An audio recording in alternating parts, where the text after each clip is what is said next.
Muy buenas a todos y bienvenidos a otro episodio de La Vieja Guardia, vuestro podcast tecnológico favorito de siempre. Y vamos a ver, ahora tenemos un nuevo episodio, tenemos aquí a Sergio con nosotros y tenemos a Narciso Quintana, Narciso. Bienvenido, Narciso. Hola, ¿qué tal? Muy buenas, encantado de estar aquí en la vieja guardia.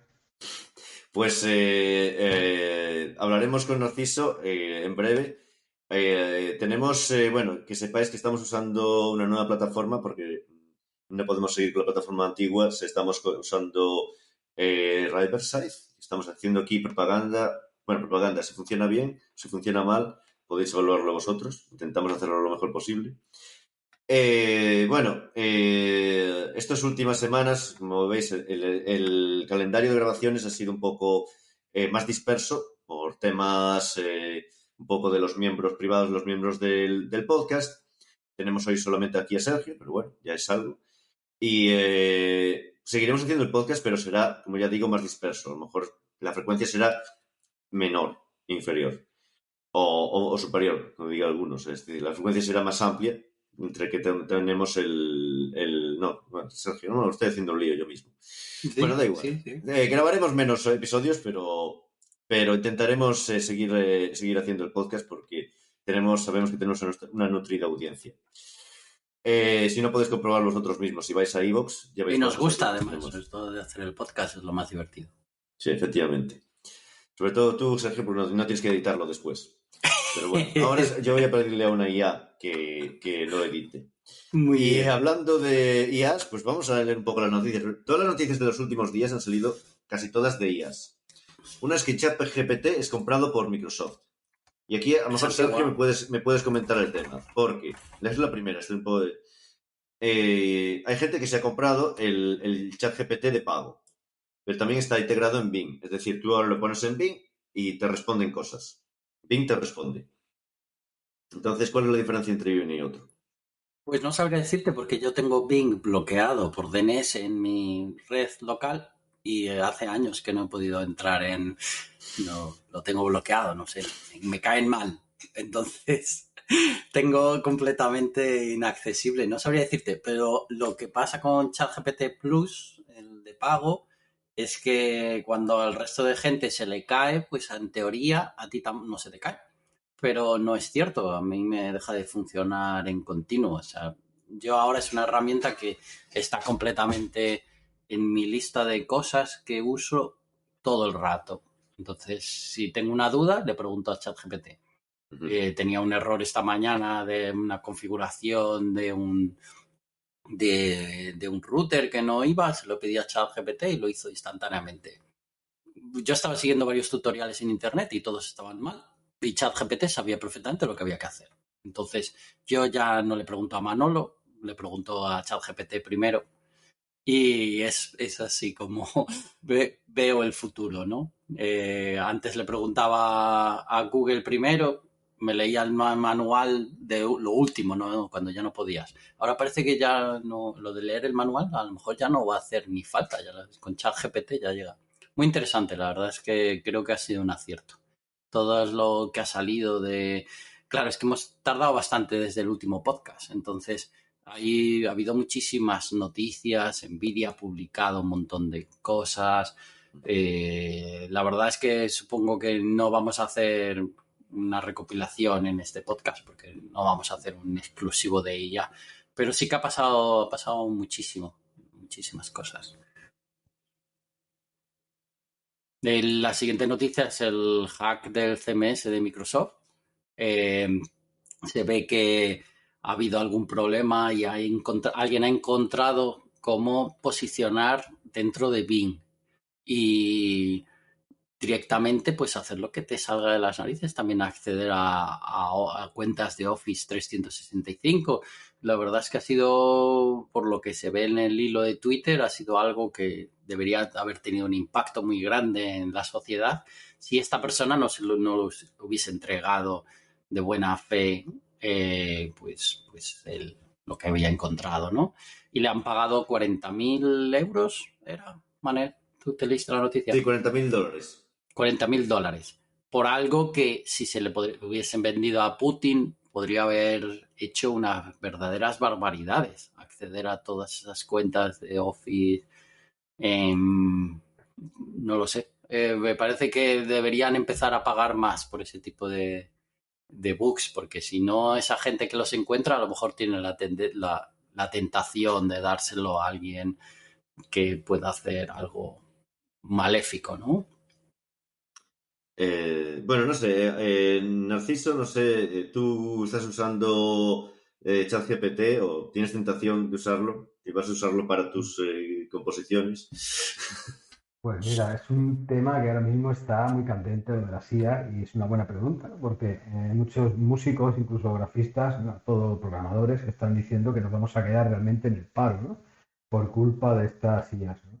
La verdad que estará por ver. Yo ahora mismo no utilizo ninguna de ellas y que estoy al tanto de la información actual, de cómo se están moviendo y a nivel de lo que me toca, a nivel artístico de las músicas, pues estamos todos los músicos pues un poquito así con la mosca detrás de la oreja porque nos la vemos venir de que estas sillas pueden llegar algún día a hacer por sí solas, a hacer una serie de melodías o de composiciones musicales que las hacemos nosotros, ¿no?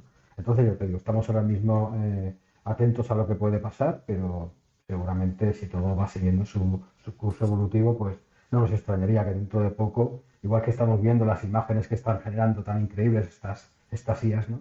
Pues veremos también ya pronto, creo que más pronto que tarde, veremos auténticas obras de arte y melodías bastante chulas.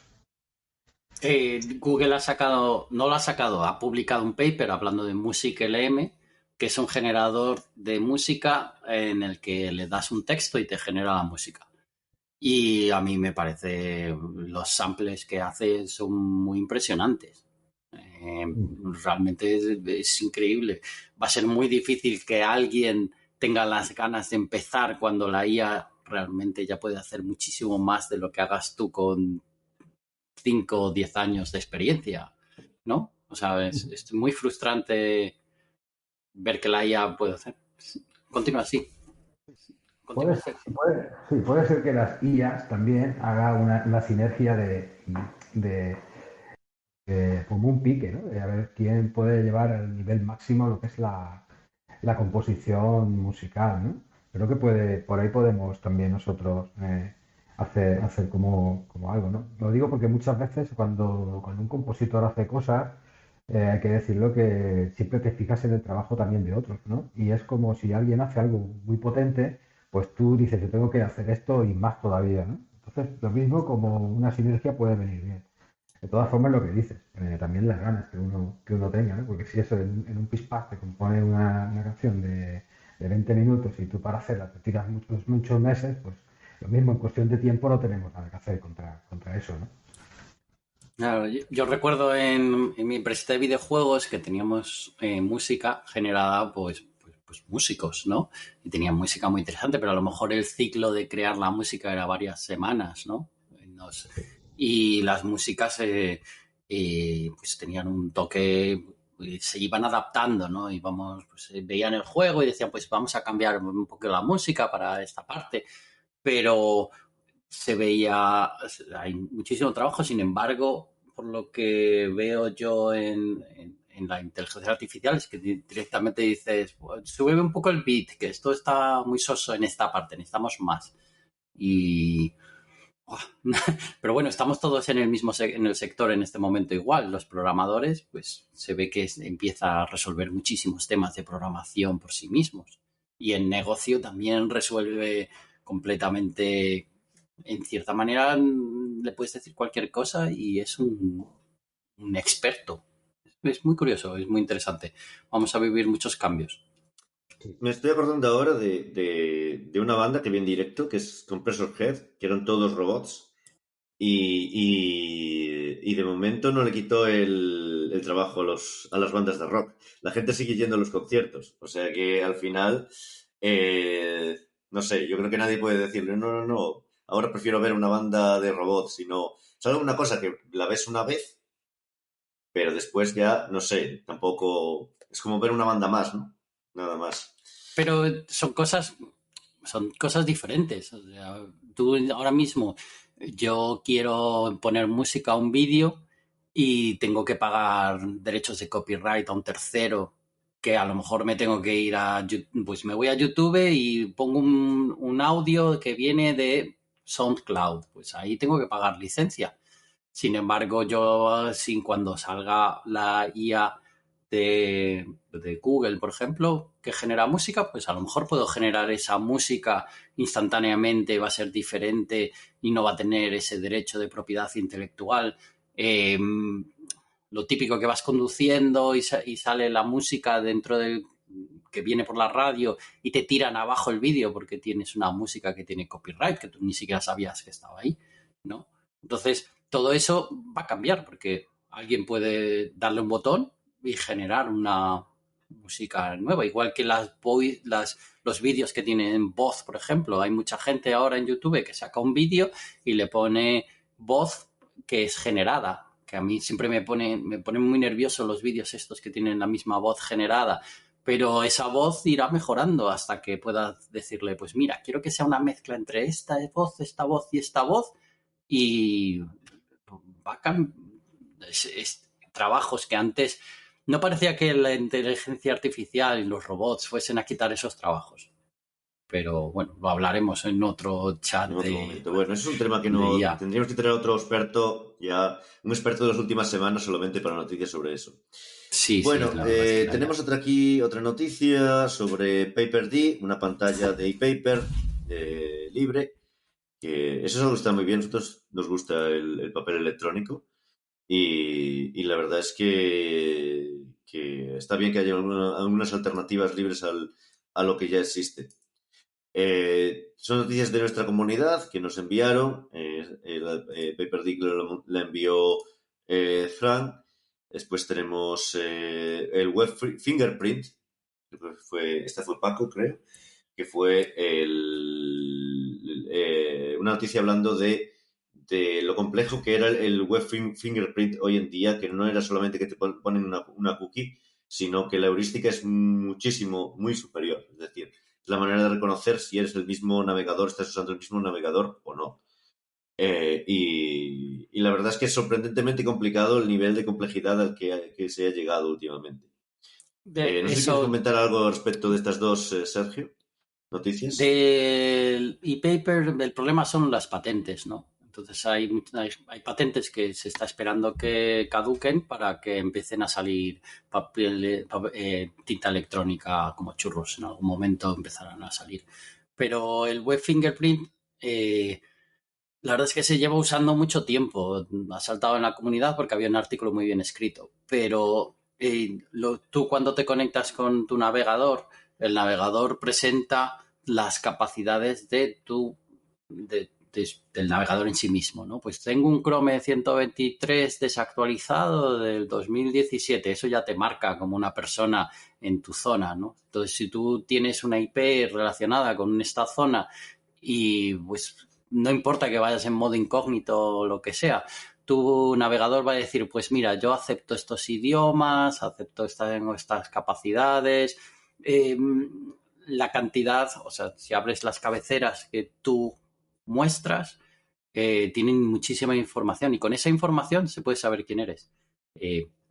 Eso se usa en las grandes corporaciones muchísimo. Hay librerías que puedes poner a modo de servidor para poder saber quién es esta persona y enlazarla con su navegación. No, incluso si vas con Tor, pues tu Tor también dice las capacidades y pueden saber más o menos quién eres. No existe privacidad en Internet de una manera sencilla, realmente. A menos que empieces no sé si existirá un módulo, un plugin que randomice todo eso. No lo sé. Pero hay un negocio ahí, el negocio de la privacidad en Internet. Como no existe, pues no sé si habrá un negocio o no. Y bueno, tenemos una última noticia. Hubo muchas más noticias, pero tenemos esta. Que tampoco queremos estar aquí todo el día hablando de las noticias. Que Dreamcast ha liberado su motor de render, que se llama Moonray. DreamWorks. Noticia que Has dicho Dreamcast. Dije Dreamcast. Dijiste Dreamcast. Tuve una Dreamcast en su día. DreamWorks ha liberado su motor, una noticia que nos envió un antiguo invitado del podcast, Alberto Jaspe. Y parece ser que, claro, es algo espectacular. Debería ser espectacular. Es el motor de render de DreamWorks. Se puedes hacer tus propias películas con eso. Si lo han liberado es por algo, supongo. Será porque no es muy usable o porque querrán que alguien contribuya gratis, no sé. Es muy curioso que liberen ese motor una empresa tan comercial como DreamWorks. Bueno, ya lo tendrán mega amortizado. En este momento habrán dicho, bueno, tendrán su nueva versión y es una forma de conseguir programadores que sepan trabajar en tus sistemas. Liberas algo que es súper complejo y es muy difícil de que comercialmente alguien lo vaya a poder explotar. Hay muchos motores hoy. Ya hay gente que empieza a hacer películas con el motor de Unreal. O sea que, no sé, mejor. Cuanto más se libere, mejor. Uh-huh. Bueno, y con esto ya podemos empezar a hablar por fin con nuestro invitado, con Narciso, por fin. Y bueno, la primera pregunta que hacemos siempre es ¿cuál fue tu primer ordenador? Bueno, mi primer ordenador fue el Commodore 64, ¿Eres de esperar? pero no fue porque dijera, hoy el mejor ordenador o me gusta más, simplemente fue por el tema musical, ¿no? Porque yo en aquella época, año 83, pues estaba buscando lo que eran equipos para componer música, ¿no? Y claro, ¿qué pasaba? Que entraban las tiendas musicales y cuando veía los precios que te cascaban por un DX7 o por un Roland de 50, estamos hablando de 200, 300 mil pesetas de aquella época, pues claro, era imposible, era inviable. Entonces, bueno, conocí por casualidad por un vecino que tenía un Commodore 64 y escuché una serie de juegos que tenían una música bastante chula, porque el Commodore, si algo tiene bueno, pues es el chip de sonido, que es el SID, ¿no? Entonces, bueno, pues realmente lo adquirí, pero ya te digo, no fue para jugar ni eso, simplemente fue como una inversión para poder hacer músicas, cosa que más adelante pues, lo conseguí hacer, ¿no? Pero ese fue el primer ordenador. Pues la verdad es una respuesta muy curiosa comparado con las que creo que hasta ahora no hemos tenido ningún músico y la verdad es que uno de los usos de los ordenadores, de las computadoras, de los que menos hemos hablado, pero que es muy usado, es para componer música, y para sintetizar música, como sintetizador también. Pero otra cosa muy curiosa es que no conocemos a nadie que haya empezado en un ordenador y siga usándolo en este momento. O sea, del 83 han pasado muchas primaveras. 40 años ya. 40 años. Y lo seguimos teniendo el mismo ordenador y sigue funcionando y es el que me llevo a los conciertos, vamos. Es el mismo, físicamente el mismo. El mismo. ¿Y le habrás cambiado los condensadores o todavía no? Nada, sigue funcionando el tío como el primer día. Lo único que utilizo es un cartucho con cartucho flash, por una serie, pues para no tener que estar con la cinta de cassette o con los disquetes en el escenario cargando los programas. Pero bueno, es un Kung Fu Flash, que es un cartucho flash que carga lo mismo que hicieras en un disquete, pero con la SD. Es lo único así modeado. Lo demás es igual, tiene un solo chip de sonido, porque hay gente que le mete dos chips de sonido, dos chips, para tener más canales. Yo solamente utilizo el chip original y ya está. Y ahí está. Y el teclado es una pasada, porque en los directos le reas a las teclas, haces solos, haces melodías muy, muy rápidas y el tío responde como un campeón, vamos. Bueno, dicen que para dominar algo hay que pasar 10.000 horas. Está claro que tú lo tienes que tener totalmente interiorizado, ¿no? Sí, la verdad que sí. Bueno, de hecho, yo he llegado a ver cuando escucho canciones comerciales o canciones de otras cosas, automáticamente lo que es el cerebro me lo convierte a chiptune, o sea, me lo convierte con la limitación de canales, que sé que tengo 3 canales solamente para hacer la canción, empiezo ya a escuchar el bajo combinado con la batería, los acordes los hago arpegiando, porque claro, un acorde de 3 notas ocuparía los 3 canales, entonces, ¿cómo hago solo con un canal? Pues hago un arpegio de 3 notas a alta velocidad, ¿no? Pues todo eso parece que no, pero de tanto machacarte con el chiptune, llega un momento que ya te digo, cuando escuchas, dice, mira, me gustaría convertir esta música de la banda sonora de Star Wars el tema principal para SID, ¿no? Para chiptune. Pues ya Mm. automáticamente en tu cabeza empiezas a trabajar, pero con el sistema de 3 canales del SID. O sea, eso es así. ¿Y cómo empezaste en la música? ¿Empezaste antes de Commodore 64? ¿Ya sabías música? Sí, empecé antes, bueno, yo empecé con un Casio PT-20, que era el Casio Tone aquel pequeñito, que era un de juguete prácticamente, los Casio Tone aquellos. Luego ya me compré un Yamaha de la serie PS y empecé a tocar en grupos y eso, todo esto con 10 11 años te hablo. Y luego ya con 13 años, en el 83, pues ya adquirí ya el Commodore. Sabía algo de música, solfeo no sé nada porque empecé muy jovencito en los conservatorios, pero bueno, yo como iba a mi bola, yo llegaba allí y en vez de querer saber lo que era un sol, un la, un mi, pues yo ya que seguida pues quería que me enseñaran a tocar la canción de Star Wars o que me enseñaran cosas de estas. Volvía un poco loco los profes, ¿no? Entonces, bueno, al final me acababan echando y Te tuve que... acababan echando, no me lo puedo creer. No tenía disciplina, es que no tenía disciplina para eso, ¿no? Para aprender lo que era el solfeo, que era lo básico, ¿no? Que, pues no tenía disciplina. Entonces, bueno, empecé a tocar por mi cuenta y con el Commodore pues empecé a hacer ya musiquita. Adquirí un editor de sonido que era muy sencillo, que era un editor hexadecimal se llama Future Computer. Entonces, bueno, era bastante caótico porque era simplemente meter datos, tú metías, pues las notas eran números hexadecimales, los tempos de las notas lo mismo, los sonidos se hacían con 8 bytes, y entonces, bueno, pues tú metías muchos números, le dabas al play y escuchabas, y con prueba y error, al final ibas creando la melodía, ¿no? Y sí, luego ya es verdad que salieron trackers y ya salieron cositas más avanzadas, pero al principio era bastante... De hecho, hay mucha gente que cuando conoce el futuro de Computer dicen, es increíble, no sé cómo tú en su día podías hacer esas cosas, esas músicas que están ahí hechas, ¿no? Con esa sencillez del editor, ¿no? Pero bueno, es que era lo que había, no había otra cosa. Por Pero eso que pues, era muy técnico, quieres decir también, ¿no? sí, Porque de era meter muy en técnico. hexadecimal números, los Exacto. tendrías que Sí, sí, o visualizar sea, de alguna por manera. ejemplo, un do era de cero, lo que era un re era de 2, el mi era de 4, así ibas metiendo y así iba sonando. Tú ibas metiendo notas en datas, ibas metiendo un paquete de datos y más o menos pues tú sabías lo que era por la duración del dato, pues sabías que el valor 30 era una semicorchea, el valor 50 era una redonda y todo eso, tú a base de ir practicando lo ibas haciendo, pero que no había ni manual ni nadie que te enseñara, ni nada. Eso a base de pegarte muchas horas y sacarlo adelante, vamos.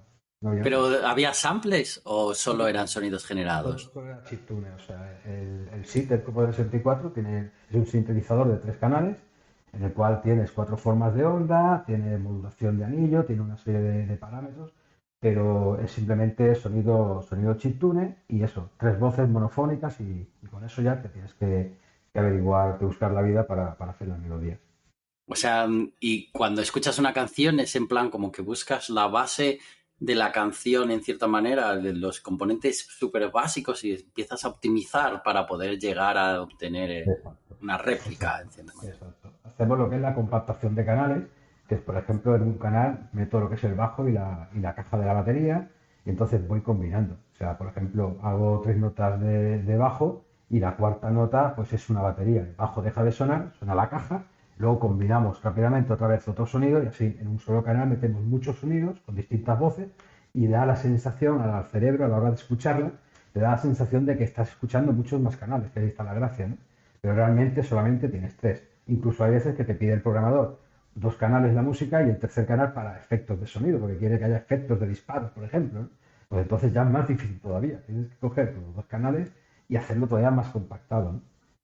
Y al final, bueno, no se consigue, ¿eh? A ver, no puedes pasarte mucho compactando porque entonces se escuchan chirridos, se escuchan cosas raras y entonces Ujú. no queda bien, ¿no? Hay que hacerlo bastante bien, pero bueno, con la velocidad del procesador no se puede hacer muchas cosas con el SID. Wow, brutal.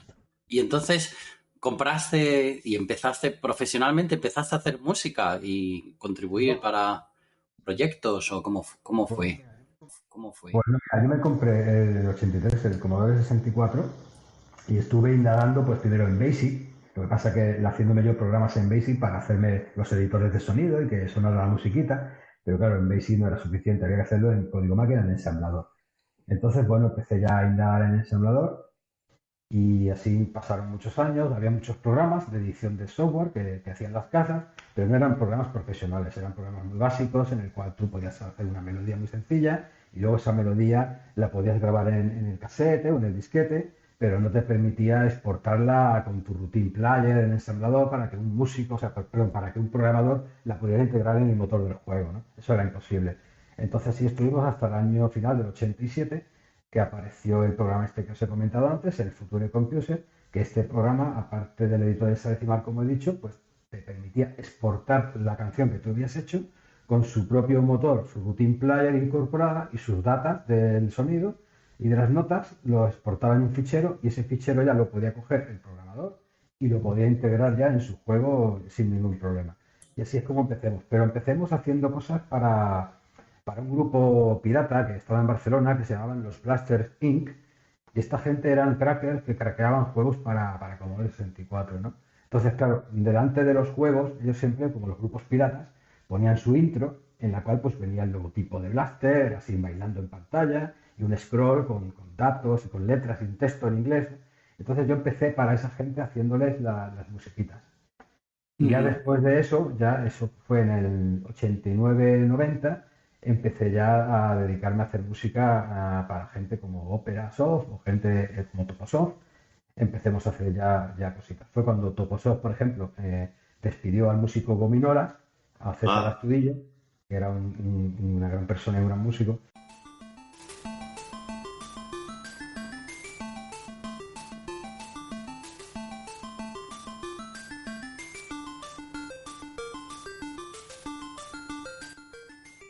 Bueno, pues yo ya entré, digamos, cuando la época de capa caída, que ya las empresas de software estaban ya recortando gastos, estaban ya tirando de mucha gente freelancer porque no tenían gente trabajando como antiguamente, que era lo suyo, ¿no? Pues tiraban mucho de programadores y músicos y grafistas, estábamos diseccionados por toda España, ¿no? Y entonces así fue como empecé yo, digamos, a entrar tanto para Topo como para Opera. ¿Y qué juegos contribuiste? ¿Música? ¿Cuáles? Por ejemplo, para Toposoft hice el Zona Cero, hice el Desperado 2, la música, hice el Tour 91, también hicimos uno que era para PC, que era una aventura sin tipo rock, que era el Black Crown, la corona negra, y luego para Opera Soft hicimos lo que era el High Alive, que era un juego de cesta punta de estos como, si habéis visto la serie de Miami Vice, que se ven al principio los tíos jugando una especie sí, sí, como sí. de tonto, pues eso era, ¿no? También creo que para Topo el Mad Myth Games 2, la segunda parte del Comecoco saqué el Mad Myth Games Ujú. y eso fue. Luego para otra empresa que fue bastante corta hice un par de juegos que fue la Corona Mágica y la Guerra del Golfo, que era la empresa OMK Software, que era bastante malilla, ¿no?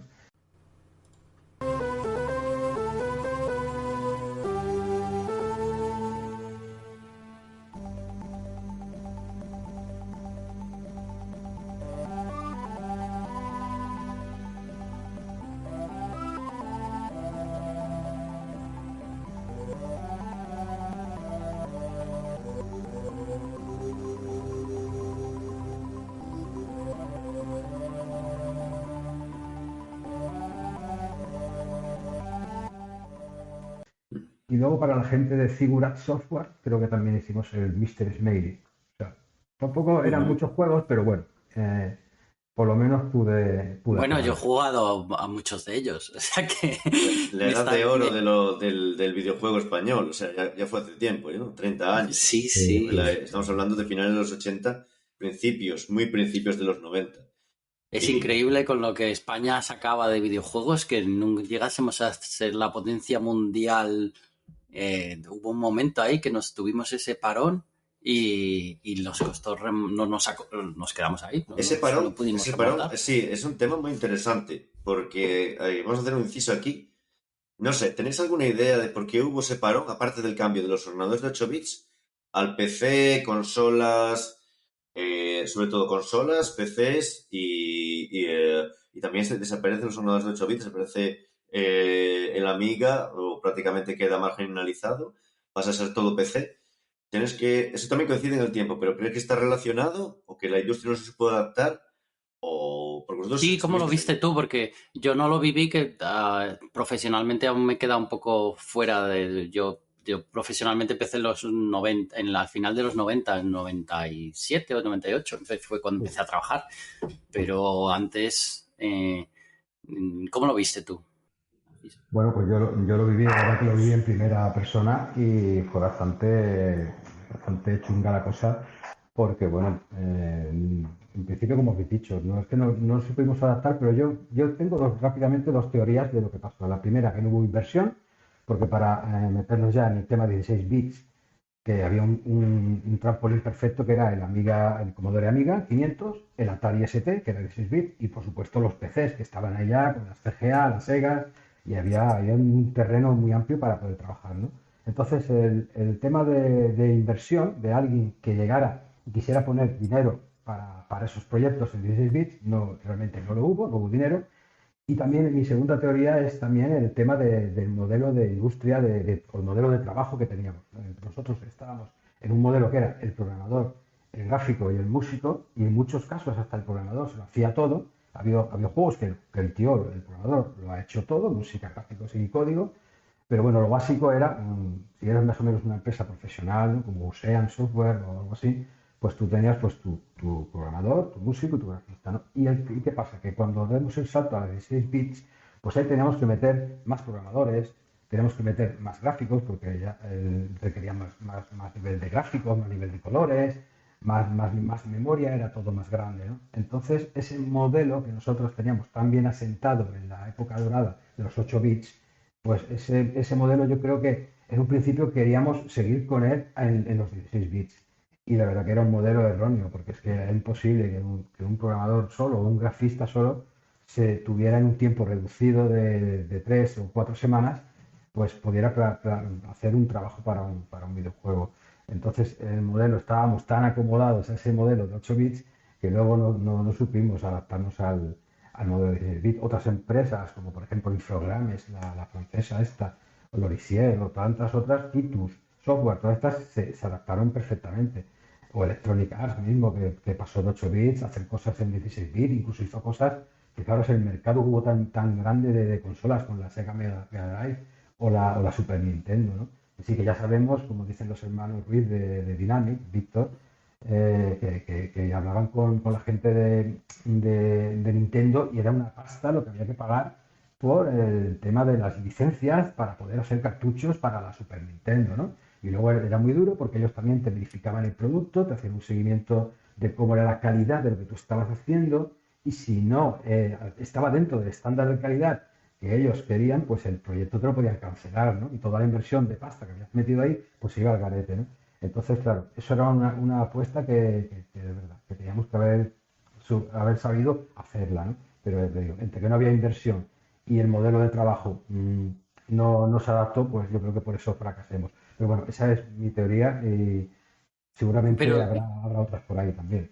pero estas empresas no ganaron el suficiente dinero para reinvertirlo Por supuesto, ganar muchísimo dinero. Mira, por y ejemplo. no lo sabían invertir en lo que tenían, ¿no? No lo invertían. Por ejemplo, ahí tenemos el caso del tío este de Elon Musk, que el tío dice que no tiene el hombre más rico del mundo, pero él dice que todo lo que va ganando lo reinvierte, ¿no? Lo mete en SpaceX, lo mete en Tesla, o sea, él siempre el dinero lo está reinventando, lo está reinvirtiendo, perdón. El caso de esta gente, pues yo conocía a los hermanos Ruiz, o por ejemplo, cuando estaban los de Topo, que estaba allí el Rafa Gómez, pues toda esta gente, digamos que el dinero lo iban guardando, pero nunca cogían y decían, venga, lo apuesto todo para que la empresa crezca, para que tengamos más gente contratada, para que podamos hacer juegos en 16 bits. Ellos no lo hacían, ellos simplemente dejaban una pequeña parte y la gran parte de ganancias se la quedaban. Y digo que ganaban bastante porque yo, por ejemplo, a mí me pagaban por una música de un juego, por ejemplo, un Zona Cero, un Desperado 2, que eso se hacía en MSX, se hacía en Amstrad, se hacían en Spectrum, se hacían un montón de sistemas, pues a mí me pagaban lo que eran 20.000 pesetas de año 90, que ahora son unos 120 euros, pero bueno, con el tema del ITC sería más, ¿no? Pero bueno, Sí. ponen en aquella época 20.000 pesetas. Si un juego lo vendían a 999 pesetas, con que le dieran 20 juegos, al músico ya le habías pagado. O sea, que era ridículo lo que realmente los pagaban a los trabajadores que hacíamos juegos. La pasta realmente se llevaban los jefes, los que estaban ahí. Bueno, suena muy español todo esto. Sí, A lo bueno, mejor no podía escalar porque España, a sí. lo mejor el modelo de negocio es te haces tú de oro y el La resto... que sí que hubo alguna empresa. Bueno, aquí me surgen muchas preguntas, ¿no? Técnicas y no solo técnicas. Ahora nos estamos desvirgando un poco al no técnico.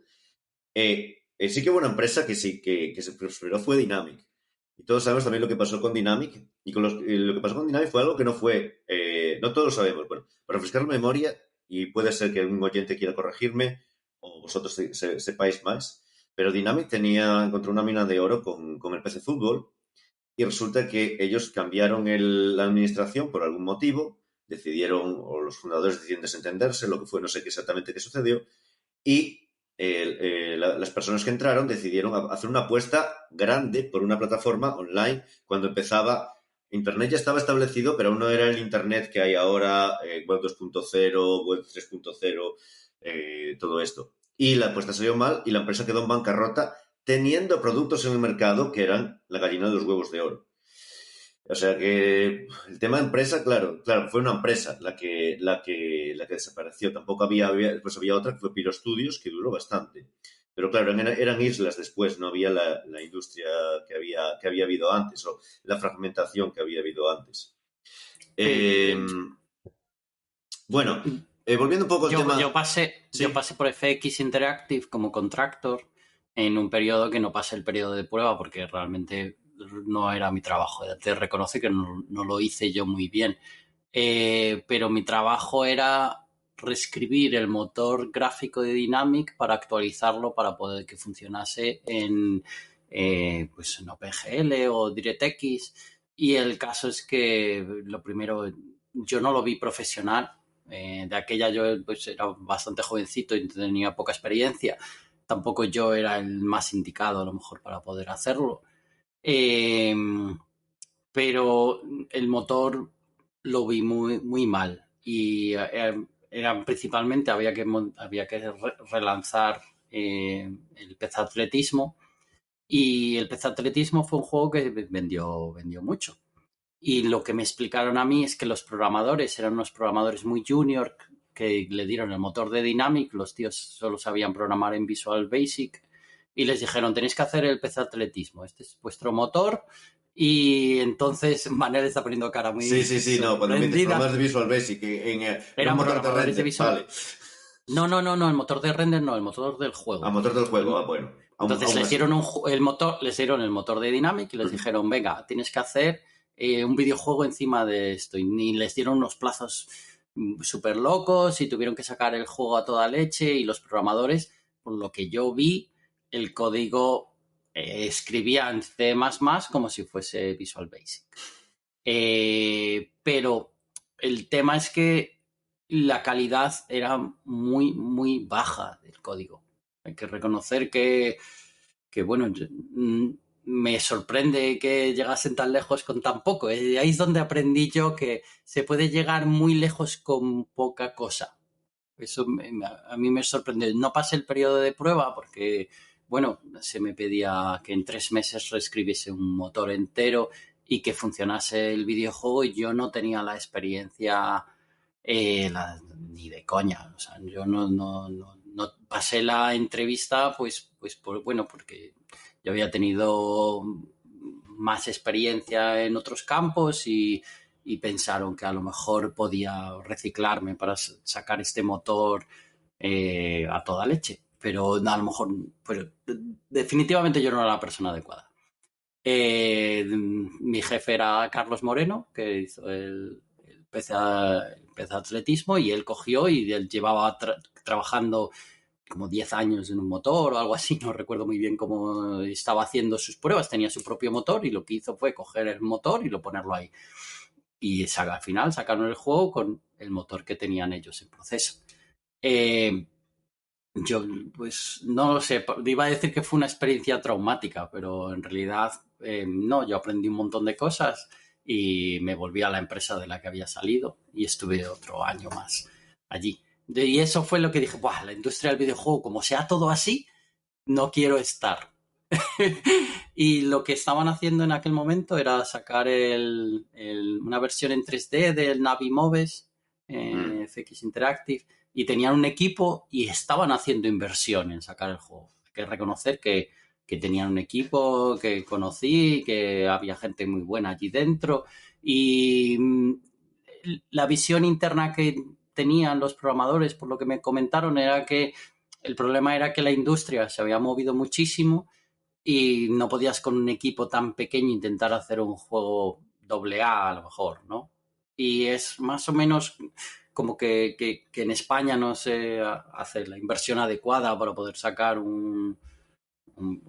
esos grandes juegos que a lo mejor hacen falta para dar de comer a una empresa.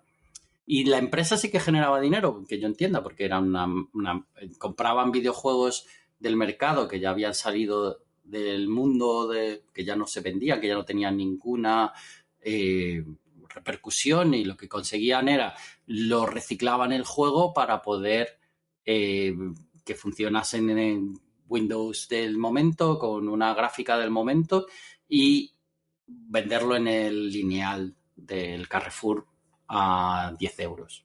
Y con eso ganabas muchísimo dinero, porque a lo mejor una licencia, ellos les habría costado 20, 30 mil euros una licencia, me ponían un programador 3 meses, les costaba otros 6.000 euros, y con eso sacaban un videojuego que iba al lineal del Carrefour y vendían varias miles de copias, ¿no? Entonces era como un poco la charcutería de los videojuegos, me pareció a mí. Pues Sergio acaba de escribir una industria que la verdad es que creo que mucha gente estará intrigada de realmente si eso era el negocio. Pues era el negocio. Y creo que a lo mejor no puede ser negocio, porque Carrefour sigue estando, bueno, Carrefour dice cualquier otra cadena de hipermercados. No. ¿No? ¿Quién juega ahora en PC? Bueno, juegas en PC a juegos grandes. Sí. ¿Juegas a juegos pequeños en PC? No, juegas a juegos pequeños en el tablet, el teléfono. A lo mejor la industria sí podría ser comprar esos juegos y portarlos todos a Tablet, teléfono a móvil, Android, sí. tablet. Pero eso ya existe, ¿no? Hay un montón de juegos. Y los juegos que merecía la pena portar parece que se han portado ya. Ahora mismo ya puedes sacar directamente el juego tal como era con un emulador. No lo sé, desde el modelo de negocio lo veo un poco complicado. No sé, pero bueno. Entonces, ¿cómo ves la evolución de la música en el ordenador? Porque claro, tú te anclaste un poquito en el tiempo y dijiste, jo, esto me encanta. Voy a seguir haciendo chiptunes Pues yo estaba durante pensando mucho sí, tiempo. en que, claro, me hablabas del Atari ST y el Atari ST sí que creo que era una máquina tremenda para el sonido. O sea, era en plan ya algo muy potente para el sonido. Claro. No había a lo mejor el mercado, pero para vender, pero sí que sigue teniendo mucha fama para música más que el Commodore, por ejemplo. Sí, porque Atari ST hizo una cosa buenísima, que es que metieron la interfaz MIDI, lo metieron dentro del ordenador, cosa que el Amiga no lo tuvo, ¿no? Y lo podía haber tenido porque hablando con Andreu Ibáñez, que era responsable de Commodore España, decía, el MIDI, el interfaz MIDI nos hubiera costado $2 meterlo en el Amiga 500. Entonces hubiera sido una pasada porque a nivel de chip de sonido, el Amiga tiene muchísimo mejor chip de sonido que el Atari ST. El Atari ST lleva un chip de sonido AY que es bastante malucho. Si escucháis los juegos de Atari ST, la música no es nada del otro mundo, ¿no? Pero, ¿qué pasa? Que como tenía la interfaz MIDI, los músicos que se dedicaban de forma semiprofesional o profesional al tema de la música, pues tenían ahí su editor de música con su interfaz MIDI, que lo podían conectar a sus aparatos, sus sintetizadores, sus cajas de ritmos y tal, o sus samplers, y podían editar la música en el ordenador, cosa que era un hito en aquella época, ¿no? En aquella época hacer un editor musical de notas con un ordenador como el Atari ST, pues claro, eso era una pasada, ¿no? Entonces Atari se quedó como que el tema musical, como acabas de decir, Manel, pues es un referente por el tema ese. Pero era por eso, por el interfaz MIDI, no por el sonido del chip de sonido en sí del Ya. Atari, ¿no? La verdad, en el resto de aspectos, Atari ST era completamente inferior a lo que era un Amiga, en principio. Para los que Y, supongo que recibiremos llamadas de nuestros oyentes. Es una pena que no sea en directo para corregirnos. ¿Y cómo viste el cambio a mod, XM, samples? ¿Tú llegaste a hacer música? Sí, bueno, ya con el Amiga, pues después del Commodore 64 adquirimos un Amiga 500 y empecemos con el tema de los trackers, que era el formato mod, ¿no? Y luego, bueno, la diferencia era que ya eran sonidos digitalizados, eran sampleados, con lo cual eran sonidos reales, podías utilizar voces, podías utilizar sonidos de un bajo real, ¿no? O de una caja o un bombo real, ¿no? Era bastante chulo y quedaban bastante bien. Lo que pasa es que, claro, consumía mucha más memoria que la música chiptune de un Commodore 64. Y entonces la guerra de memorias que ya teníamos en su día con el Commodore 64, que ya sabéis que los programadores siempre te dejan muy poco espacio para poder hacer la música, pues Ujú, esa guerra todavía fue más dura en el Amiga, porque al ocupar más espacio los mods, pues entonces ellos, los programadores, te rechazaban muchos mods porque decían que no les cabían en el juego, tenían que ser más reducido. Y tú, al tener que reducir el mod y reducir la calidad de los samples, pues entonces era en contra tuya, ¿no? Porque ya la calidad musical iba bajando por el espacio por contar de que ocupara menos espacio el mod, ¿no? Y bueno, lo que es la evolución de todo el tema de la música, pues esto ya ha cambiado una barbaridad, ¿no? Ahora cuando se hace música para un juego de PC o un juego de Play o de Xbox, bueno, pues ahí ya tienes tú una cantidad de instrumentos virtuales que es una maravilla, son como los emuladores de los juegos, pero en instrumentos musicales, ¿no? Entonces tú tienes la emulación de un chip, de un sintetizador como puede ser un Core Triton o puede ser un Yamaha Motif, todo eso lo tienes en virtual, pero con un controlador de teclado, de un piano de teclado controlador, tú puedes hacerlo sonar igual que si te hubieras comprado el instrumento, ¿no? Y entonces, pues ahí a unos precios bastante interesantes, puedes tener una librería de samples y de instrumentos musicales increíble, ¿no? Y luego, pues eso, la evolución que no tienes, el problema de los límites de los canales, como os he dicho antes, ¿no?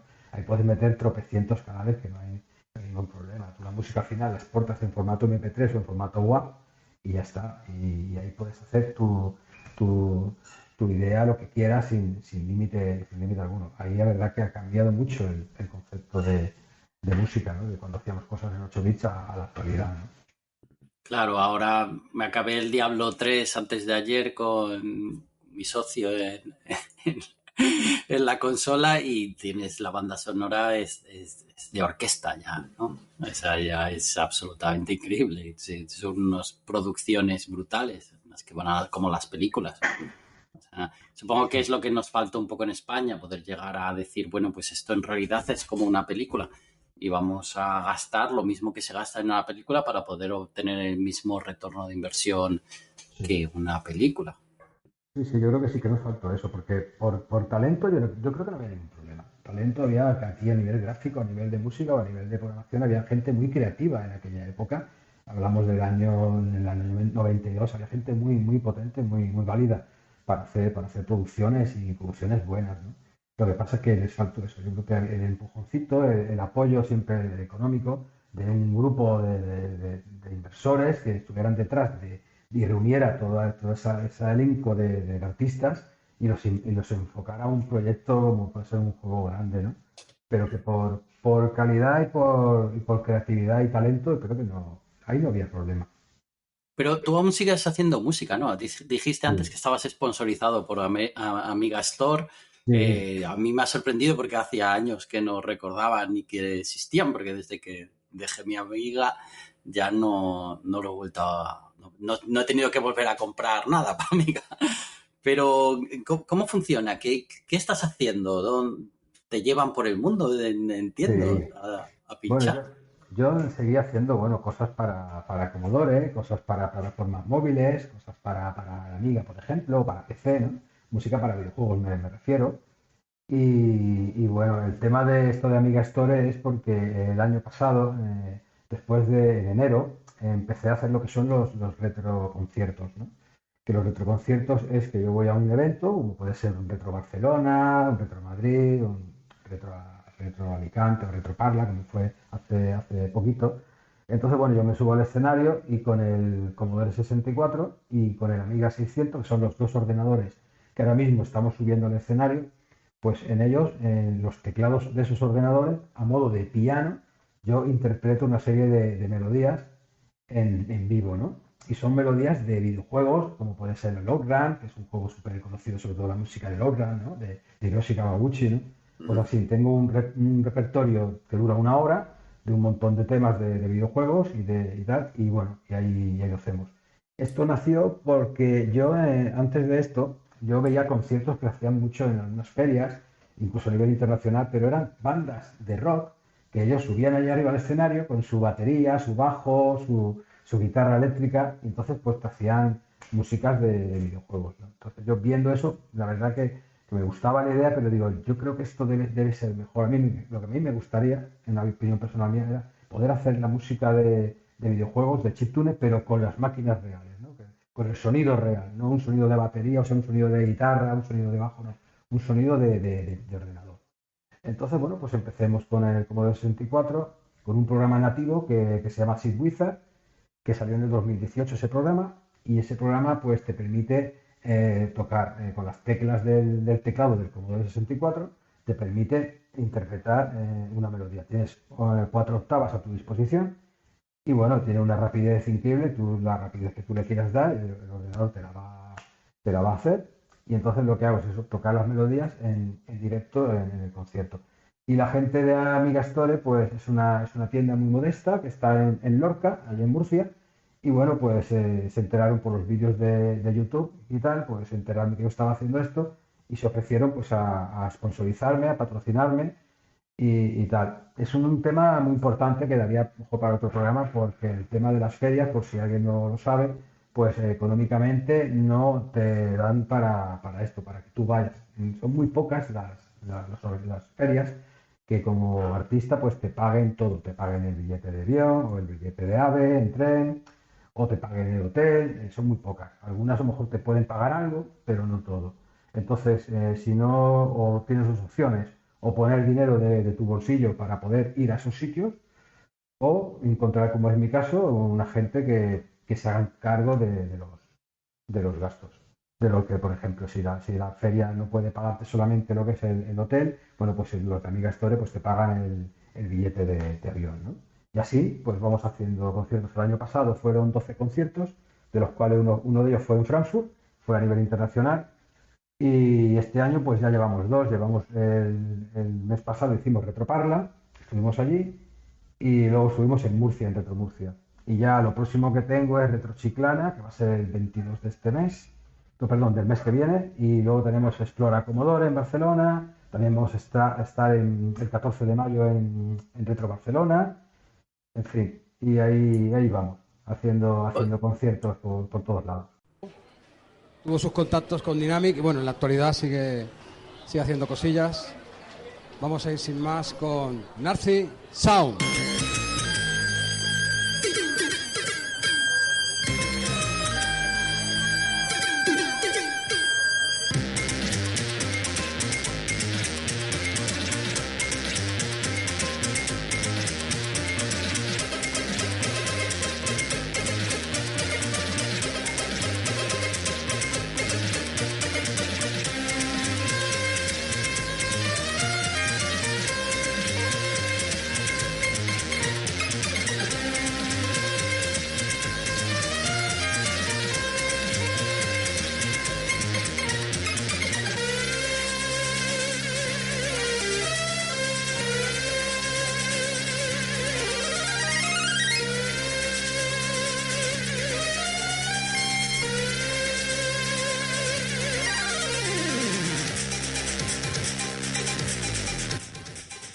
O sea que está reviviendo mucho la escena retro informática, por lo que parece, ¿no? O sea, Sí, sí. hay mucha gente involucrada. ¿Es por nostalgia o es por... hay gente nueva que se una a la retroinformática o son todos, ya somos todos así No. maduritos? A ver, muy poca gente joven que le guste esto, ¿no? Por razones obvias, pues la gente de menor edad pues está en otras cosas, ¿no?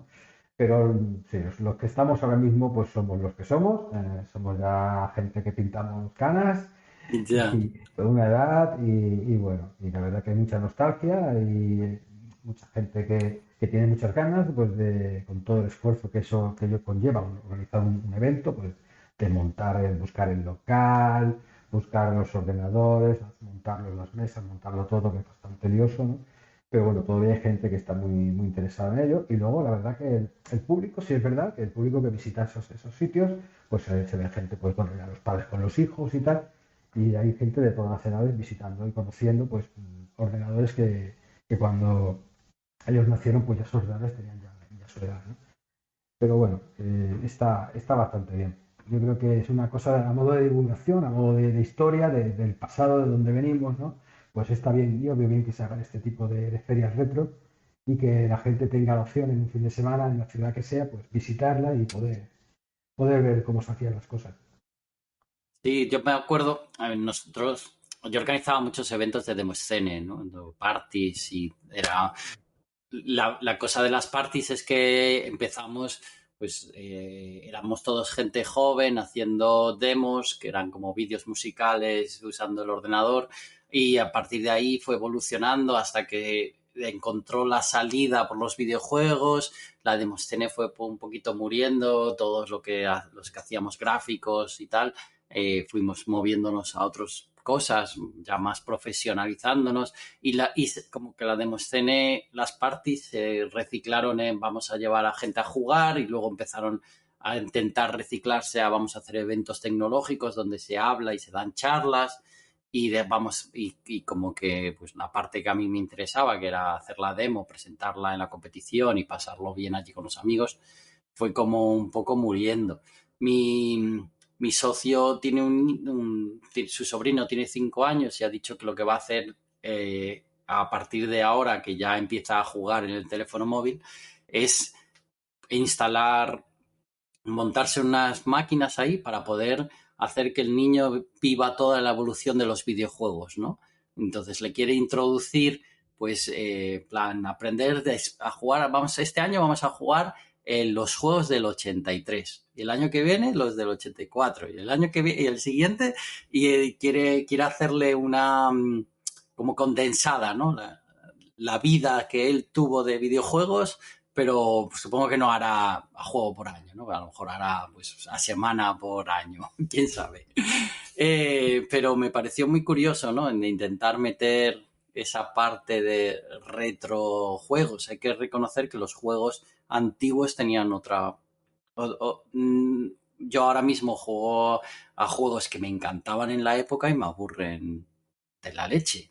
Y hay juegos aún que siguen siendo muy interesantes, como el Arkanoid. A lo mejor el Arkanoid yo arranco la maquinita y me pongo a jugar, o incluso el Pac-Man. Yo el Pac-Man sigo jugando de manera habitual. O sea, yo tengo aquí un pequeño arcade, lo arranco, me juego un Pac-Man y lo apago. O el Pang. Hay juegos que siguen teniendo ese atractivo y se los das a niños y juegan también, ¿no?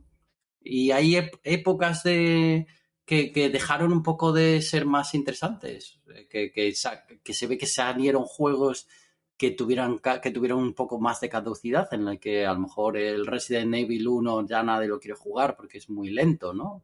Para los estándares de hoy día. ¿Tú cómo has visto toda esa evolución en la música, sobre todo, ¿no? La música, nosotros vivíamos una música muy frenética, que yo sepa.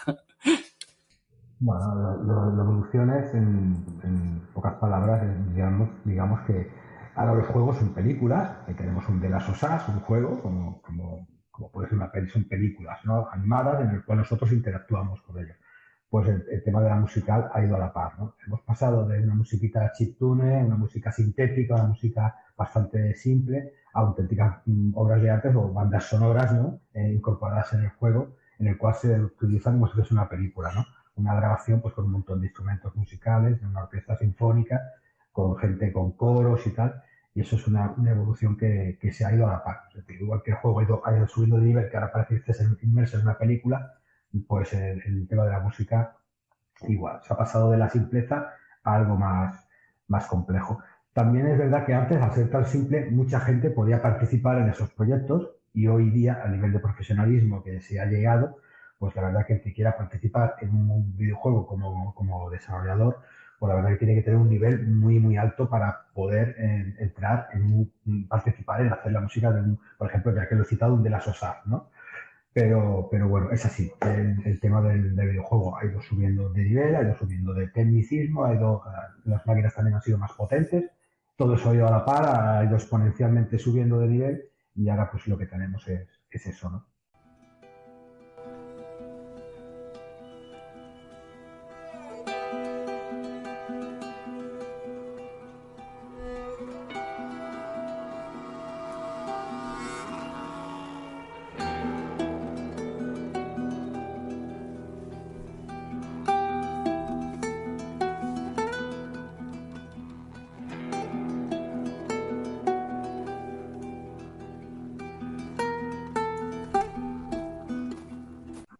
Supongo que ahí volvemos un poquito a la parte de que empezar ahora es más difícil, en cierta manera, porque antes uno podía llegar a lo que era la punta de lanza de la tecnología tú solo allí te peleas con el cacharro, te lees el manual y tu creatividad llegaba, pero ahora necesitas un equipo de 50 tíos y tú eres el experto que hace los ojos y te lo sabes todo sobre las pupilas, ¿no?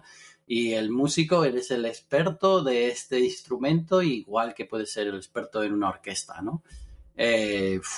No lo sé, a lo mejor es por donde nos cuesta, ¿no? ¿Cómo ves la gente nueva que vaya a entrar en la música? ¿Cómo ves que van a aprender? Porque va a ser más difícil o va a ser diferente, porque ahora tienen herramientas que te permiten hacer muchas más cosas de manera más fácil. No lo sé. ¿Es difícil o fácil entrar ahora? ¿Cómo lo ves? Sí, son las dos palabras que he dicho, difícil y fácil. O sea, es fácil lo que es ponerte a componer hoy día con los medios que tenemos informáticos. Tienes una orquesta a tu disposición, puedes hacer bandas sonoras, por ejemplo, tenemos al señor Hans Zimmer, ¿no? Que es un gran músico que ha hecho infinidad de bandas sonoras. Bueno, pues Hans Zimmer lo que hace últimamente ya es que en su estudio tiene un potencial de hardware y software impresionante y él llega a hacer, digamos, algunas maquetas de bandas sonoras que cuando los escuchan los productores pues se quedan flipados porque dicen, esto no hace falta que lo mandemos ahora a una orquesta a grabar, tal como está sonando, suena de maravilla. O te dice, oye, esto creo que está habéis cogido para grabar esto. Y dice, no, esto lo he hecho yo en mi estudio, ¿no? Entonces se quedan alucinados de lo bien que suena todo. Pero claro, por ese lado es fácil.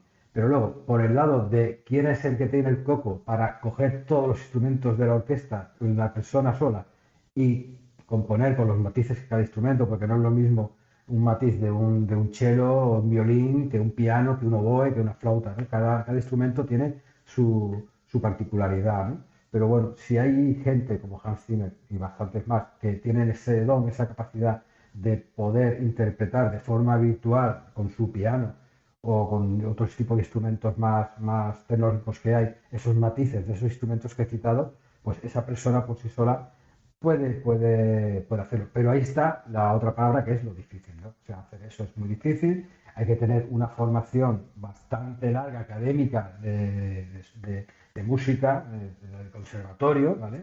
Y allá cualquiera no puede hacer lo que yo hacía con un Commodore 64, que hacía una musiquita para un juego y ya valía, ¿no? En este caso, pues ahí tienes que tener una formación, como digo, muy grande, de muchísimos años. Creo que la carrera de música es de las más largas que hay, creo que son 12 o 14 años de estudio. Y luego después de eso viene otros 3 o 4 años más de armonía de la música, teorema, no sé qué, hasta llegar a ser director de orquesta, ¿no? Entonces, bueno, eso es muy difícil y la gente que hoy en día se está dedicando a hacer música para videojuegos y tal, pues son gente muy preparada, con una gran formación detrás y con muchas horas de estudio a la hora de poder aplicar todo eso para crear la banda sonora del juego. O sea que en cierta manera alguien como Paco de Lucía, que aprendía, que es un genio así, aprendió de su manera y de repente descubrió que el resto de la gente lo que pasa es que componía porque sabía las escalas y él no sabía lo que era una escala. Eso va a ser más difícil que salga o saldrán menos gente. ¿Tú conoces a Jaime Altozano de Sí, YouTube? sí, lo conozco, he Y visto algunos vídeos. opinas de su labor sobre la música. A mí me parece, no sabía, realmente escuchar a Jaime Altozano hablar de música te da otra perspectiva de lo que es la producción y cómo funciona.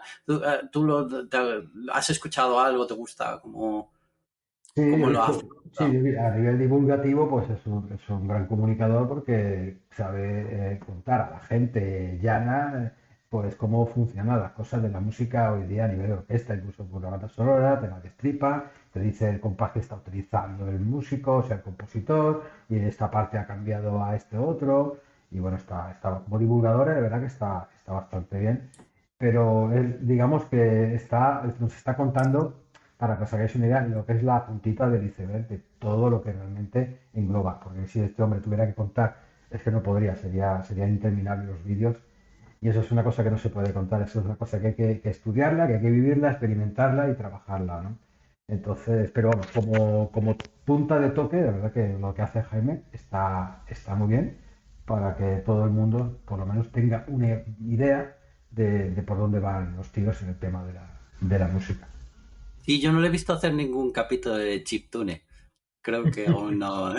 Desde aquí, Jaime, Es si un... nos estás escuchando, pues te combinamos a hacer un capítulo aquí con Narcisón y hacerlo hablar de música electrónica, porque claro, la verdad es que llevamos una hora, pero no se me está haciendo muy largo, la verdad.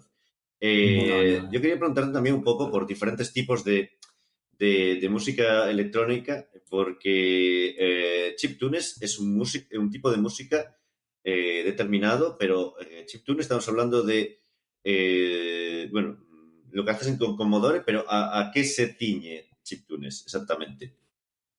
Bueno, pues chiptune, como se dice su nombre, es un sonido generado por un chip, con un chip de sonido. Ujú. Y entonces, bueno, es característico, pues, los sonidos chiptune en cualquier melodía. Por ejemplo, tenemos la banda sonora de Romper Ralph, en la cual se combinó mucho sonido chiptune con música orquestada. Y entonces, bueno, pues eso es la esencia del chiptune. Luego, el estilo musical del chiptune, sí es verdad que en un principio se nos asoció el chiptune a lo que era el tecnopop, a lo que era la música algo disco, música dance y tal. Pero bueno, el chiptune no tiene estilo, digamos. Yo más bien lo calificaría el tipo de sonido. Lo que sea, el chiptune es un tipo de sonido. Pero luego el estilo musical no digamos que es un estilo chiptune. Puede ser cualquier tipo de música. Por ejemplo, tenemos la música de los Castlevania, ¿no? Los Castlevania, que son buenísimos juegos. Y ahí tenemos música chiptune, pero con un melodramatismo que queda muy bien, ¿no? En los juegos Sí, la de verdad es que me Nintendo. temía lo Castlevania. Para los que sois jóvenes, si alguno tenéis es que estáis escuchando esto, pones un Castlevania y apagar las luces. A ver si aguantáis. Exacto. O sea que yo digo, como estilo musical no está encasillado, puede tener múltiples estilos, pero eso sí, la característica de chiptune es que tiene que tener pues, los sonidos que generaban los chips de sonido de los ordenadores o de las consolas. ¿Y chiptune es un gusto adquirido o crees que la gente nueva lo puede apreciar? Es complicado. Porque Es Porque yo sí que complicado. escucho, yo tengo pues mi música de demos, que cuando estoy tirando mucho código, pues pongo la música de demos, que es lo que me incita a mí a programar, porque es con lo que programaba yo en la época. Y luego ahora pues escucho así, hay live performance, música en vivo que hacen remix de Game Boy. Entonces, al parecer hay mucha gente que ahora genera música con Game Boy y van haciendo, pues tienen dos Game Boys y van haciendo como DJs. Ujú. Pinchan en un lado, pinchan en el otro, el software les permite hacer cambios, paradas y hacen música moderna, pero con patterns antiguos de Playboy. De Playboy, no, de Game Boy. ¿En qué estaré pensando yo? Y muy porno, sí. Y nada, muy guay. O sea, a mí sí que escucho Game Boy, sobre todo cuando voy al gimnasio. Tengo ahí un par de DJs que hacen verdaderas locuras. Y mi mujer, cuando me pongo los cascos y estoy entrenando, lo que sea, dice, baja eso, que me estás matando. Y porque, claro, obviamente los agudos salen muchísimo de los altavoces, de los Sí, cascos que llevas, ¿no? Ujú. sí. Y para mí es música que realmente me llena el alma. Sin embargo, entiendo que les cueste muchísimo porque tiene un agudo muy alto. Supongo que es porque por los canales no puedes tener grandes graves debido a que usarías todo el canal. No entiendo muy bien cuál es la limitación. No, lo que son las octavas, en cuanto a lo que son notas más graves y notas más agudas, pues la mayoría de los chips de sonido tienen una variedad de notas casi como de un piano, ¿no? De 88 teclas. Por ahí no hay ningún problema en producir una nota muy grave o una nota súper aguda, ¿no? ¿Y por qué no se llevaba tanto el grave antes? Eran más... El grave tenemos el juego de Donkey Kong, que cuando empieza el Donkey Kong a subir las escaleras, la musiquita esta es todo música muy grave, ¿no?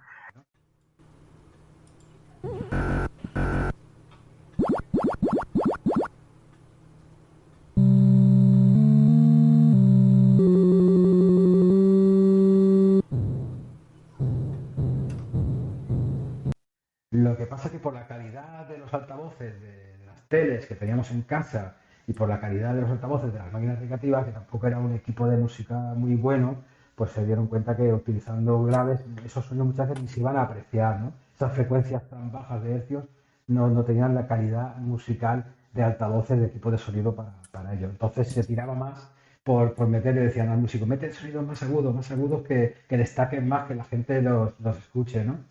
Pero era por Ujú. eso, era más bien por más problema del chip de sonido, sino el problema realmente era de los altavoces, del equipo de audio que se utilizaban en los dispositivos, que no tenía la calidad para como un subwoofer ni nada de eso. Entonces, Ah, pues. eso ¿Y era. ahora introduces graves o sigues manteniendo esta parte de... Se ha modificado mucho la cosa porque, bueno, ya tenemos todos lo que son muchos emuladores de las máquinas antiguas, entonces mucha gente escucha por el PC y a su vez pues, por equipos, altavoces Logitech y cosas así, pues tienen ya más calidad. Entonces nosotros podemos ya hacer la música con más graves y que antes, ¿no? O Pero, sea pero que en sí, composiciones ahora que estás sí, haciendo sí. son más modernizadas, ¿no? Sí, incluso se consiguen sonidos que hace 40 años ni, vamos, era imposible. Es lo bueno también la magia que tiene hacer música para cosas tan antiguas, que tú en el pleno 2023 haces un chiptune y suena que la gente dice, pero bueno, esto es el SID del Commodore 64, estos son samplers, estos son sonidos digitales. No, este es el chip de sonido con sus sonidos analógicos de toda la vida. Pero claro, después de tantos años, pues tú sabes que el ser humano va rebuscando, y al final pues hemos dado de tanto rizar el rizo, pues hemos conseguido hacer cosas que antes era impensable que se escuchara así, ¿no? Pues la verdad es que da gusto oírte hablar de que una tecnología que se sigue usando desde hace tanto tiempo y que sigue funcionando y de hecho, bueno, que sigue viva, la verdad. Es que es increíble, pero sigue viva. Y bueno, yo quería preguntarte un poco, ya sé que a lo mejor no viene a cuento, yo creo que no sé si viene mucho a cuento en este episodio en particular, que es... ¿Cómo ves tú el futuro del Commodore 64, teniendo en cuenta que llegas usando el mismo equipo los últimos 40 años? Y que, ¿cómo ves el futuro de la gente? Es decir, lo estamos hablando antes del podcast, los que se está vendiendo ahora para la gente que quiere revivir un poco eso son placas basadas en FPGAs que emulan en hardware lo que era el equipo físico. Bueno, hay cierta, no sé, ¿qué te parece? ¿Crees que tiene sentido eso o realmente no es necesario? No sé, porque ya veo que tú no usas.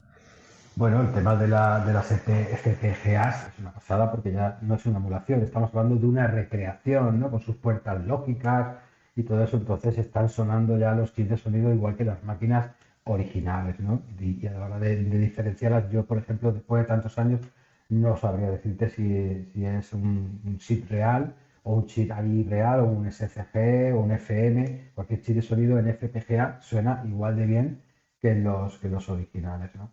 El tema de la gente, si esto a día de hoy se van a seguir utilizando como estoy haciendo yo y tal, pues la verdad que esta respuesta se puede aplicar al Commodore 64 y cuatro y al resto de máquinas, ¿no? Como el MSX, el Amstrad, el Spectrum y tal. Pues yo creo que no.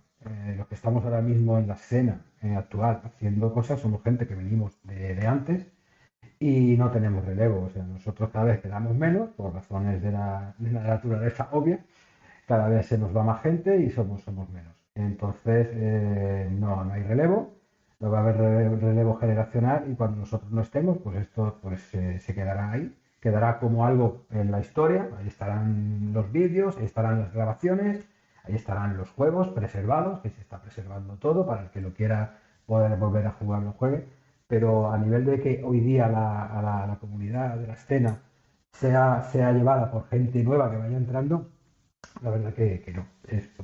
Nos gustaría, la verdad que me encantaría que gente joven, pues chavales de 18 o chavalas con 20 años, chicos y chicas, pues siguieran ellas o ellos tener, ¿no? la curiosidad de aprender o que te preguntaran, yo encantadísimo de la vida, vamos, ojalá, ¿no? Me preguntaran, mira, que quiero hacer un chiptune para Commodore 64, pues mira, tienes este programa, te paso todas mis músicas que he hecho hasta ahora, todos mis bancos de sonido, te pongo todo en bandeja porque para mí es un placer que haya gente que siga haciendo esto. Pero yo te digo, por desgracia hasta ahora eso no ha sucedido y creo que no va a suceder. Volviendo un poco así a la IA para molestar a Manel. Ujú. El caso es que la IA ahora está aprendiendo todo ese conocimiento que nosotros hemos creado y lo puede recrear. Le puedes decir, oye, hazme una música de un arcade de los 80 y te la hace. Es una forma nuestra de almacenar ese conocimiento para el futuro, el día de mañana, a lo mejor, porque hay muchos artistas que realmente no quieren que su arte sea adquirido por estas herramientas, pero el día de mañana, imagínate que yo estoy dentro de 200 años, pues a lo mejor quiero poder decir, oye, hazme una música del estilo de esta persona. Y a mí me gustaría, como ser humano, que se me pudiese recordar de cierta manera, ¿no? Porque ha habido toda esta problemática, ¿no? De los artistas gráficos en los que había este artista que es absolutamente increíble y se ha negado en redondo a que se use su nombre para que las IA generen arte que es como si lo hubiese hecho él. Pero yo lo veo como un poco el legado del futuro, del día de mañana, cuando ya no esté. Hay herramientas que podrán recrear como si yo hubiese estado aquí con este estilo que he creado. ¿Tú donarías eso para que Google aprenda a hacer música como la tuya? ¿O sería algo Sí. que te plantearías? Yo lo haría porque me gustaría que en el futuro alguien, dentro de 100 años o cuando sea, tuviese la capacidad de poder decirle a la IA, pues mira, me gustaría escuchar una banda sonora como si lo hubiera hecho Hans Zimmer combinada con John Williams, por ejemplo. Y quiero que me combines un Star Wars con Indiana Jones. Y ahora la IA va y te hace una banda sonora y tú la vas a disfrutar. Entonces, todo lo que sea que una persona esté donde esté pueda disfrutar de algo audiovisual, para mí, como una persona que se ha dedicado tanto tiempo al tema audiovisual, pues por mi parte, claro que sí, lo vería genial y es una posibilidad. Es que ahora mismo no tenemos, vamos, no podemos ni imaginar lo que nos va a venir encima con esto de las sillas, pero yo creo que va a ser una cosa fantástica. Por ejemplo, habrá gente que eche de menos a día de hoy canciones de Michael Jackson, por ejemplo, porque ya no está, o canciones de Prince, no sé. Pues si gracias a la IA tú puedes volver a escuchar canciones nuevas, pero basadas en ese estilo de voz o en ese estilo musical que se hacía, pues yo creo que va a ser una pasada, ¿no? Incluso te puedas hacer una playlist, una lista a tu acorde a los gustos de tus grupos, algo totalmente inédito e imposible hoy día, ¿no? Pues mira, a mí me gusta el grupo Genesis, me gusta el grupo Dire Straits y la IA sabiendo tus preferencias, pues imagínate que te compone a ti pues una serie de canciones como tú te hubiera gustado, no sé. Yo creo que lo que nos viene por esto de la silla va a ser una pasada, creo. Vamos, que no estás como Manel, que está... No, Yo yo también lo también veo creo que así, ¿eh? vamos a ver veremos cosas increíbles. A lo mejor no os van a ser tan creativas como esperamos, pero lo que sí que me está es que estos días eran noticias de IAs todos Tú los estás días. saturado, hombre. Es lo que te pasa, que estás saturado con el tema. Claro, estamos saturados Porque con el estamos tema. todo el día hablando sobre el tema y al final cansa. Ujú. Pero a mí yo sí estoy de acuerdo que, por ejemplo, a mí me gusta mucho la banda Placebo y me gustaría escuchar hay canciones que me gustan muchísimo pues, la canción en sí misma, pero le cambiaría la letra. Y, y me gustaría que una IA pudiese decir, pues mira, te hago otra letra que a lo mejor a ti te vaya a gustar. Y en un videojuego, pues sí que me gustaría que los personajes pudieran tener la conversación completa y que digan cosas nuevas y las hablen y que la música se adapte a las circunstancias. Y todo eso lo vamos a vivir. A mí lo que me preocupa un poquito es que la parte humana, a lo mejor como que nos estanquemos un poco porque competir con la IA va a ser muy difícil. Tienen un problema en los abogados en este momento, que todos los abogados juniors no tienen una profesión, no pueden empezar, porque todo lo que hacían los abogados juniors ya lo hacen las herramientas. Entonces, no existe una forma de entrada a derecho profesional para que tú puedas ser ese abogado junior, porque tus primeros 5 años de vida profesional, pues estás haciendo cosas que ya hacen las herramientas. Ya no estoy hablando de la IA, sino las herramientas. Y en software nos va a pasar lo mismo. Los programadores juniors lo van a tener muy complicado. La vida del programador de junior va a ser pedirle a la IA que les programe. ¿Y van a llegar a ser eficientes? Pues supongo que los músicos, pues en cierta manera, pasará lo mismo. ¿La música es algo que se puede adquirir de mayor o crees que tienes que ser joven para poder aprender música, Narciso? De hecho, creo que ¿Cómo lo? que la música tienes que aprenderla desde pequeño. O sea, desde pequeñito tener lo que se llama un don o una facilidad. Igual que hay gente que tiene facilidad para las matemáticas o para otro tipo de actividades, pues tú tienes que tener una facilidad, un don para poder coger, por ejemplo, un piano de juguete de un niño pequeño y poder ya de oídos, pues empezar a tocar una melodía y sacarla de memoria y tal. Y tienes que tener por lo menos eso de pequeño. De mayor hay verdad que hay gente que se interesa por la música de una cierta edad, pero por lo que suelo conocer a gente que ha probado, no suelen fracasar bastante, ¿no? Yo lo intenté y fue un fracaso más absoluto. Pagué profesores, fui a clases de música, fue un fracaso absoluto. No, no tengo, igual que dibujar, no tengo imagen mental, no puedo ver lo que estoy dibujando. Pues entiendo que tú la música la ves en la cabeza, entiendo de alguna manera, Sí, ¿no? y O la sea, música, ocurre. el símil más fácil, igual que hay gente que sabe silbar, pues igual que silbas, sin haber ido a un conservatorio, tú sabes silbar una melodía que la que quieras, pues de la misma manera tienes la capacidad para ponerte delante de un órgano o un sintetizador, un teclado, un piano, y tienes la capacidad para lo que tú estás pensando, saber qué nota tiene la canción y dónde está cada nota, ¿no? Eso es una cosa Claro. que tienes innata en ti, ¿no? Igual que silbar, pues tú tocas. Luego, claro, eso te puede servir para hacer unas cuantas cosas, pero luego para hacer algo más profesional, pues ya lo que hemos hablado antes, ¿no? Tienes ya que meterte en conservatorios y cosas de estas. Pero tienes que estar predispuesto. Si no, si tú no tienes, digamos, esa facilidad, por más que te pasa como te ha pasado a ti, les pasa al 99,9% de la gente, por más que lo intenta, no consigue prosperar y se queda estancado y lamentablemente, acaban dejándolo. Claro, a mí me pasa con los programadores que yo siempre digo que programar es algo que hay que empezar pronto para poder, que si llegas muy mayor ya te cuesta, como que el cerebro no tiene esa capacidad de aprendizaje y que hay programadores que empiezan a los 30 y resulta que se convierten en genios y ya lo tenían nativo de alguna manera, pero la gente es algo. O sea, si tú quieres que alguien aprenda música, se lo tienes que meter de pequeñito. Igual que en cierta manera supongo que será algo generacional, que si tú tienes un hijo, tienes que educarlo en lo que sabes. Y no, es curioso. Es la parte del cerebro, cada uno tenemos el cerebro de una manera completamente amueblada, Sin embargo, totalmente si diferente yo quité las dos amueblada, que no. puntualizaciones, una es que sí, la neuroplasticidad, lo puedes escuchar en otros podcasts, se reduce con el tiempo, pero sigue siendo posible aprender cosas. Lo único es que hay que insistir más o realizar otro tipo de cosas. Sí que conozco programadores que empezaron con 30 años y son cracks, incluso alguno estrella mundial. Ahora tengo en la cabeza uno de la comunidad de Ruby on Rails, o de Ruby, no me acuerdo ahora, Yehuda Katz, creo que en 2 años o algo así.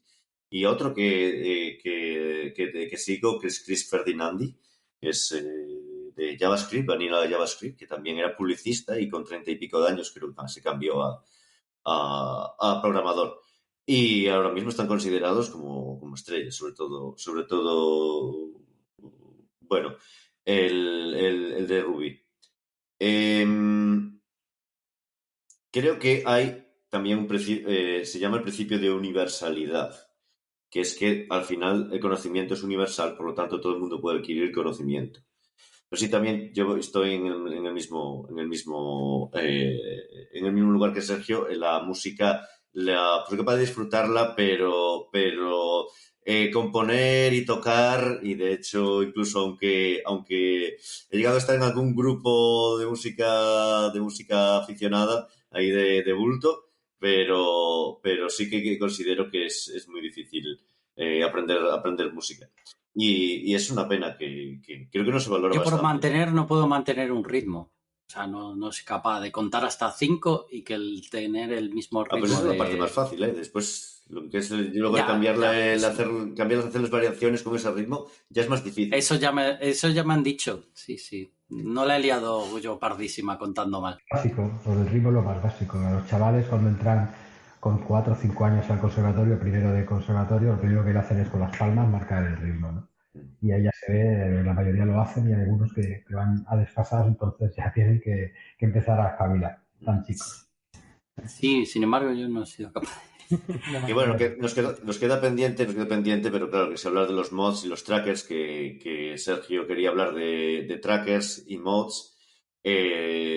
Oh, no, lo puse en el tema porque, bueno, yo sí que he vivido un poco la Demoscene, he hecho un player de trackers que programé para unos juegos que sacábamos online, entonces hice, pues es un player de mods típico y nada, era un poquito un recordatorio, no era para hablar del tema, porque yo no sé cuánta gente sigue editando en Fast Tracker o el Noise Tracker o el Seed Tracker. Parece que hubo muchísimas herramientas y no sé cuánta gente realmente las seguirá usando, esas herramientas.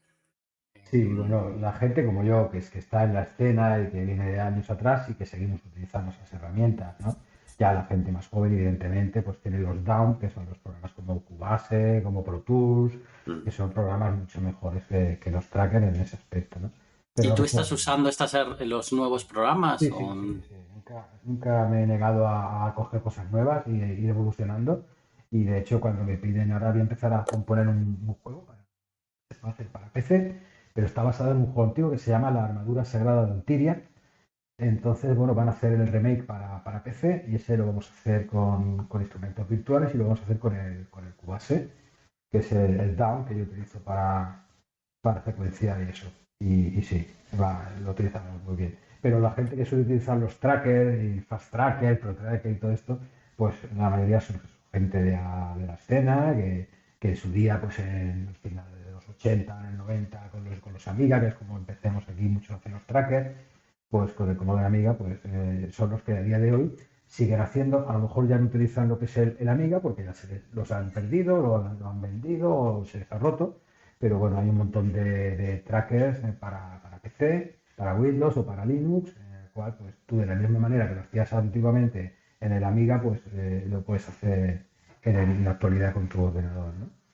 Y suenan igual de bien, tienen las mismas funcionalidades, incluso son clones. Hay algunos que son el PT2 Clone, que es un Pro Tracker clonado, pero va bajo Windows o bajo Linux, y este es idéntico al de Amiga, pero lo tienes en la comodidad y lo tienes en tu ordenador, ¿no? Claro.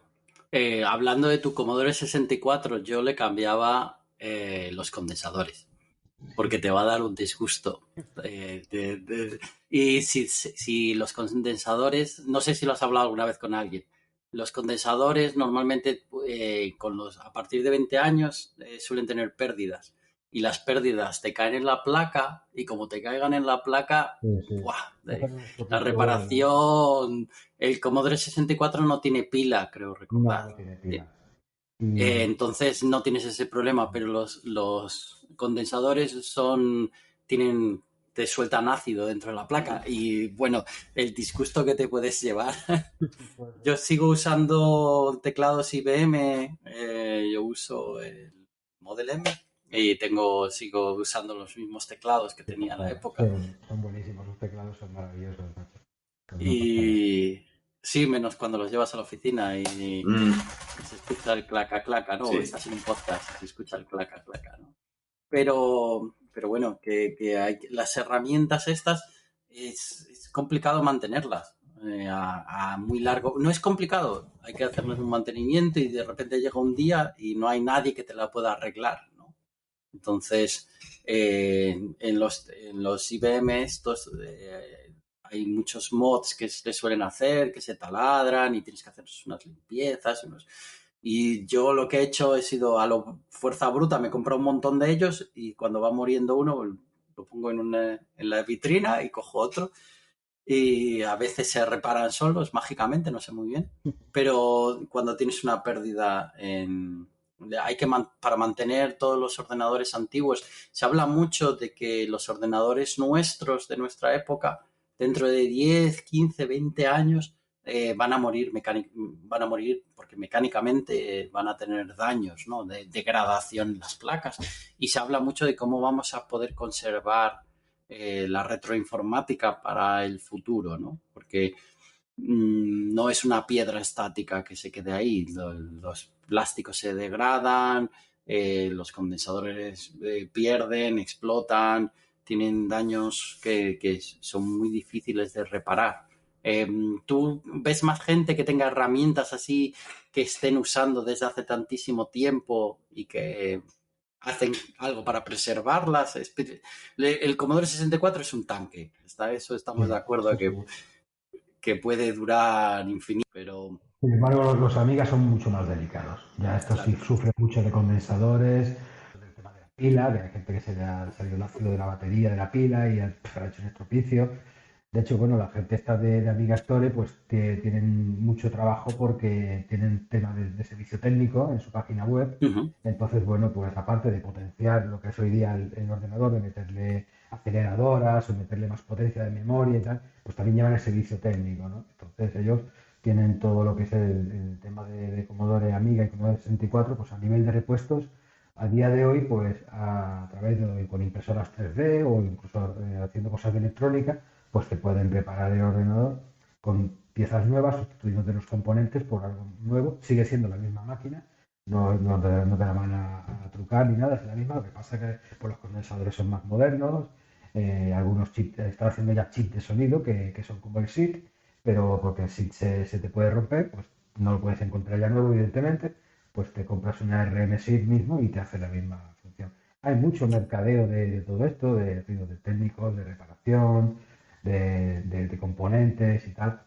Pero bueno, ¿hasta cuándo durará esto? Pues no lo sabemos. De momento, por suerte, tenemos gente que hay detrás, que sigue haciendo cosas, que sigue sacando hardware para estas máquinas y gente que da servicio técnico. Entonces, mientras estemos ahí bien cubiertos por estos, pues no hay problema.